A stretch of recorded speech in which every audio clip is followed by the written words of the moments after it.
निर्धार मेळाव्याच्या निमित्तानं मंचावर उपस्थित राष्ट्रवादी महिला काँग्रेसच्या अध्यक्षा, राज्य महिला आयोगाच्या अध्यक्षा रुपालीताई चाकणकर ज्यांनी आता आपल्याला मार्गदर्शन केलं ते माजी आमदार संभाजीराव कुंजीर, त्याचबरोबर मंचावर उपस्थित ज्यांचा आज वाढदिवस आहे ते तरुणांचे नेते दिगंबर दुर्गाडे सर, मंचावर उपस्थित वामनतात्या जगताप, उत्तम बापू धुमाळ, प्रजित हरपळे, अमित झेंडे, शरद जगताप, वंदनाताई जगताप, दत्तासे, गणेश जगताप, ऋतुजाताई धुमाळ, तनुजाताई शहा, पूजाताई बुट्टे पाटील, नीताताई, राजलक्ष्मीताई भोसले, संदेश पवार, प्राची देशमुख, विराज काकडेजी, तानाजी जगताप, राजेश भैया चव्हाण, त्याचबरोबर ज्यांनी आता एक सुंदर मार्गदर्शन केलं ते जिल्हा मध्यवर्ती बँकेचे उपाध्यक्ष सुनीलजी चांदोरे, माझ्यासोबत आलेले राष्ट्रवादी युवक काँग्रेसचे पश्चिम महाराष्ट्र विभागाचे अध्यक्ष राकेश कामतेजी, प्रशांतजी मांडले, अरुण काका जगताप, राजेश चव्हाण, कैलासजी जगताप, राजू धुमाळ, मंचावर बसलेले सर्व सन्माननीय समोर बसलेल्या माझ्या बंधू आणि भगिनींनो, खरं तर भाषण सुरू करण्याच्या आधी एक सुसंस्कृत नेतृत्व म्हणून ज्यांची ओळख आहे त्या दुर्गाडे सरांना वाढदिवसाच्या निमित्तानं उदंड निरोगी आणि दीर्घायुष्याच्या बरोबर विधिमंडळाच्या सुद्धा शुभेच्छा देतो।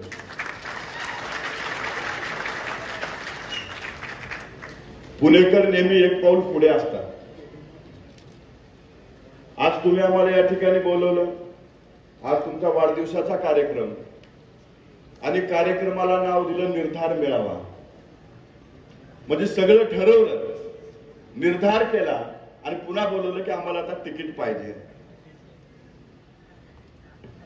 दिगंबर दुर्गाडे सरांसारखा एक चांगला नेता हा सभागृहात असणं म्हणजे त्या सभागृहाची उंची वाढवण्यासारखं आहे।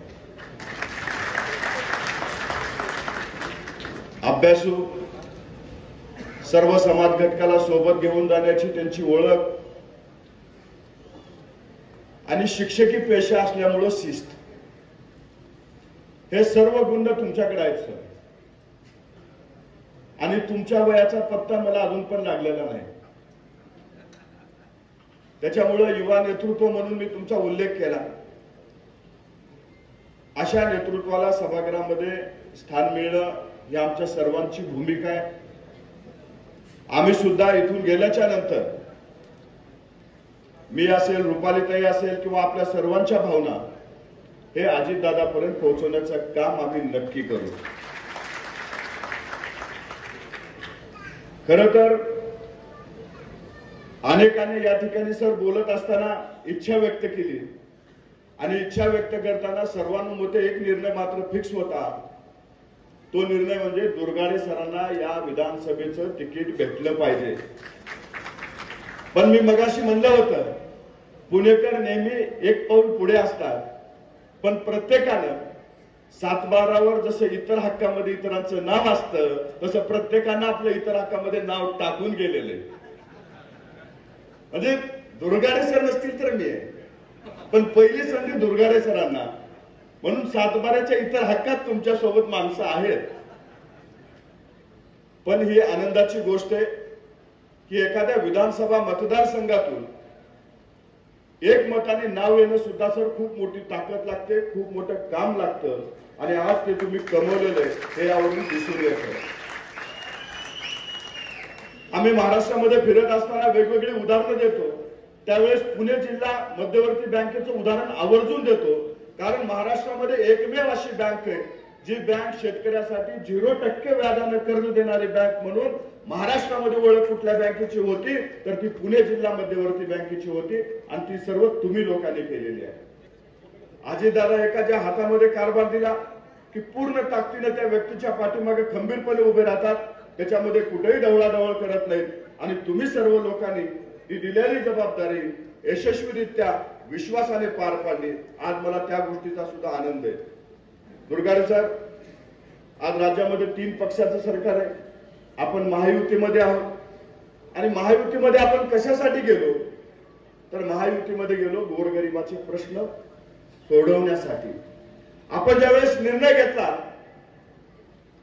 घेतल्याच्या नंतर अनेक लोकांनी टीका केली, त्यात आपलेही होते. ते आपल्याला काय म्हणायचे,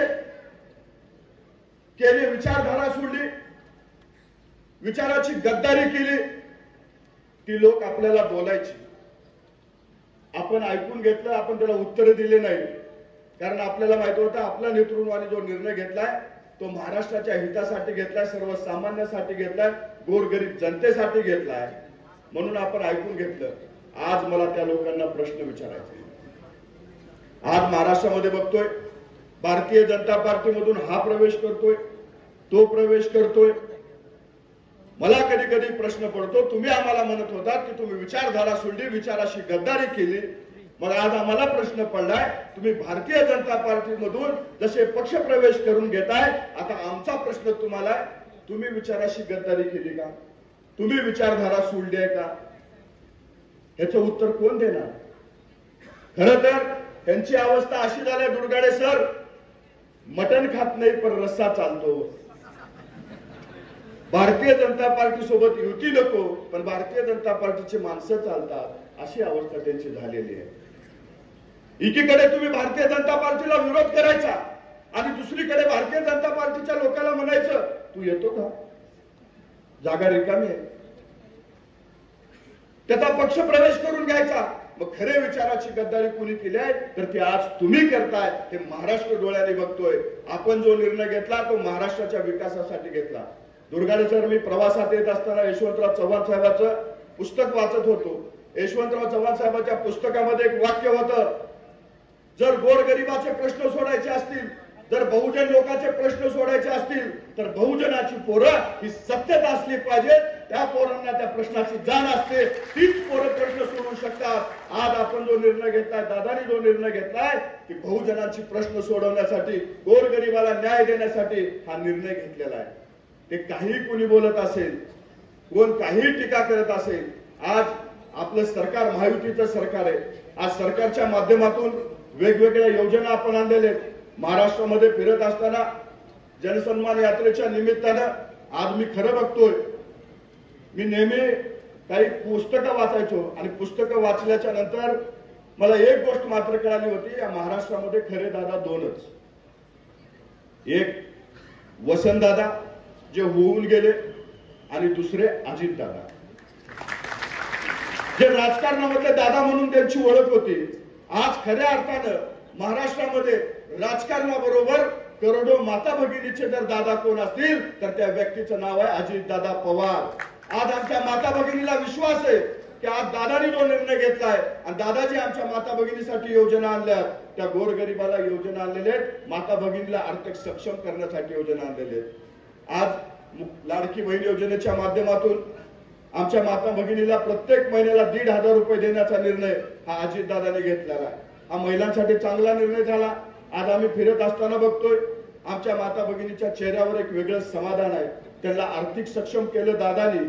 आपण भाषणामध्ये नेहमी म्हणायचो की महिला पुरुषाबरोबर आल्या पाहिजेत, खांद्याला खांदा लावून काम केलं पाहिजे, परंतु भाषणामध्ये बोलून चालत नाही, ते कृतीमध्ये करून दाखवावं लागतं आणि ते कृतीमध्ये करून दाखवण्याचं काम हे अजितदादांनी केलेले महिला धोरण आणून. पहिलं आपल्या घरी मूल झालं, मूल झाल्याच्या नंतर आपण शाळेत दाखला करायचो किंवा कुठे सरकारी कागदामध्ये दाखला करायचो, त्यावेळेस काय करायचं, मूल झालं मुलाचं नाव, मुलाच्या नंतर वडिलाचं नाव आणि मग पुन्हा आपलं आडनाव यायचं. परंतु अजितदादांनी या राज्यामध्ये महिला धोरण आणलं. मुलाचं नाव, मुलाच्या नंतर आईचं नाव, आईच्या नंतर वडिलाचं नाव आणि आडनाव, महिलाला खरा सन्मान देण्याचं काम अजितदादांनी केलेलं आहे आणि पुरुषाच्या बरोबर आणून ठेवण्याचं काम अजितदादांनी केलेलं आहे. आज आम्ही महाराष्ट्रात फिरत असताना लोक आम्हाला म्हणायची, राव तुमचं सरकार महिलांसाठीच योजना आणायला लागले, पुरुषाची मतं नकोत का? त्याचं कारण आहे, कारण ज्या योजना आणल्या त्या योजनामध्ये सर्वाधिक प्रसिद्धी आणि प्रसार जर कुठल्या योजनेचा झाला असेल तर लाडकी बहीण योजनेचा झाला. जास्तीत जास्त लोकांपर्यंत पोहोचण्याचं काम जर कुठलं झालं असेल तर ती लाडकी बहीण योजनेचा झाला. सरकारने वेगवेगळ्या योजना आणलेल्या आहेत.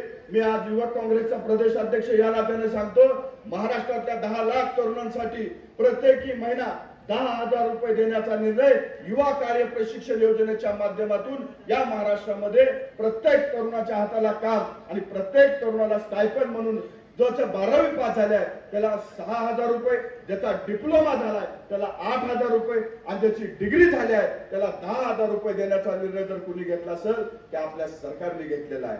आमच्या तरुण भगिनी ज्या कॉलेजमध्ये शिकतात, ज्या शाळेमध्ये शिकतात, त्यांच्यासाठी मोफत शिक्षण देण्याचा निर्णय आपल्या सरकारने घेतलेला आहे. तुम्ही आम्ही सर्वजण शेतकरी, मी सुद्धा शेतकऱ्याचा मुलगा आहे, मराठवाड्यातला शेतकरी आहे. मला माहिती आहे आपल्या शेती पंपाचं वीज बिल किती येतं, कसं भरावं लागतं. आपल्याकडे ज्या वेळेस आपल्याकडे हंगाम निघतो त्यावेळेस पैसे येतात आणि त्या पैशातून आपण वीज बिल भरतो. परंतु अजितदादांनी आपलं दुखणं ओळखून घेतलं आणि दुखणं ओळखून घेऊन या राज्यामधल्या सर्व शेतकऱ्यांचं 7.5 HP मोटरींचं लाईट बिल माफ करण्याचा निर्णय हा अजितदादांनी घेतलेला आहे. त्या सर्व घटकाला सोबत घेऊन जाण्याचं काम कोण करतंय तर अजितदादा करतायत. आता निवडणुका जवळ येत आहेत, वेगवेगळे पक्ष वेगवेगळे अजेंडे घेऊन येत आहेत. काही पक्ष जातीचे अजेंडे घेऊन येत आहेत, काही पक्ष धर्माचे अजेंडे घेऊन येत आहेत. पण महाराष्ट्रामध्ये राष्ट्रवादी काँग्रेस पक्ष हा एकमेव असा पक्ष आहे जो विकासाच्या अजेंड्यावर मतं मागतोय, जो विकासाच्या अजेंड्यावर महाराष्ट्रामध्ये फिरतोय आणि अजितदादा सरकार नेता आपल्या सोबत आहे. तो नेता सर्व समाज घटकाला सोबत घेऊन जाण्याचं काम करतोय. मला विश्वास आहे की अजितदादाच्या नेतृत्वामध्ये मगाशी कोण तर म्हणलं की अजितदादाचे हात बळकट करायचे असतील, अजितदादांना जर मुख्यमंत्री करायचं असेल तर आपल्याला आपल्या विचाराचे आमदार निवडून द्यावे लागतील. भविष्य काळामध्ये या भागातून ज्या व्यक्तीला राष्ट्रवादी काँग्रेस पक्षाकडून घड्याळ चिन्हाचं तिकीट भेटेल त्या पाठीमागे आपल्याला उभं राहायचंय. आज आम्ही इथून जात असताना रुपालीताई असेल, मी असेल, आम्ही जाताना एवढंच सांगतो की इथून गेल्याच्या नंतर पुरंदरकरांच्या भावना ही अजितदादापर्यंत, तटकरे साहेबांपर्यंत, प्रफुल्लभाईपर्यंत पोहोचवण्याचं काम आम्ही करू आणि पुरंदरमध्ये पुढच्या काळात राष्ट्रवादी काँग्रेस पक्षाचा आमदार निवडून आणण्यासाठी आम्ही तुम्ही सर्वजण एकत्रित येऊन आपण पुढचा आमदार दिगंबर दुर्गाळे सरांच्या धक्का बसवू एवढाच विश्वास आजच्या या कार्यक्रमाच्या निमित्तानं व्यक्त करतो आणि थांबतो. जय हिंद, जय महाराष्ट्र, जय राष्ट्रवादी. धन्यवाद. सन्माननीय सूरजजी चव्हाण.